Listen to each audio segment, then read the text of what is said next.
శివాయ గురువే నమః. ఈరోజు నేను మీకు ఒక శ్లోకం వినిపిస్తాను, వినండి. బాలాస్తావాత్ క్రీడాసక్త, తరుణాస్తావాత్ తరుణీసక్త, వృద్ధాస్తావాత్ చింతాసక్త, పరిబ్రహ్మని కోపినసక్త అని. దీని అర్థం ఏంటి తెలుసా?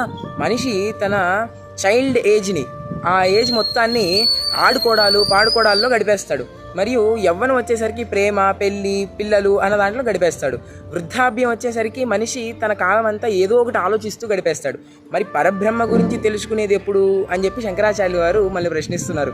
కాబట్టి ఈ ధర్మంలో ఉన్న వాళ్ళకి చాలామందికి ఒక మూఢనమ్మకం ఉంది. ఈ ధర్మం గురించి ఎప్పుడన్నా తెలుసుకోమని చెప్పామనుకోండి, వాళ్ళు ఏమంటారు తెలుసా? ఇప్పుడు కాదు ఈ ధర్మం గురించి తెలుసుకోవాల్సింది, మొత్తం చదువులన్నీ అయిపోయి, వృద్ధాప్యం వచ్చి, రిటైర్మెంట్ అయిపోయి, ఉద్యోగాలన్నీ పోయి, చివరిలో ఇంకా పోయే కొన్ని రోజుల ముందు ఆ పరబ్రహ్మను తలుచుకుంటే, ఆ పరబ్రహ్మ గురించి వింటే సరిపోతుంది అని వాళ్ళ నమ్మకం. ఇదంతా మూఢనమ్మకం అని గుర్తుపెట్టుకోండి. ఎందుకంటే ఈ రోజు ఉంటే రేపు ఉంటామో లేదో తెలియదు. మరి అప్పుడు నువ్వు నేను చివరి దాకా ఉండి అప్పుడు నేర్చుకుంటా అని ఎలా అంటావు?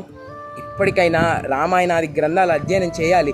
మన ఇంట్లో ప్రతి ఒక్కరి ఇంట్లో రామాయణం, భగవద్గీత గ్రంథాలు ఉండాలి.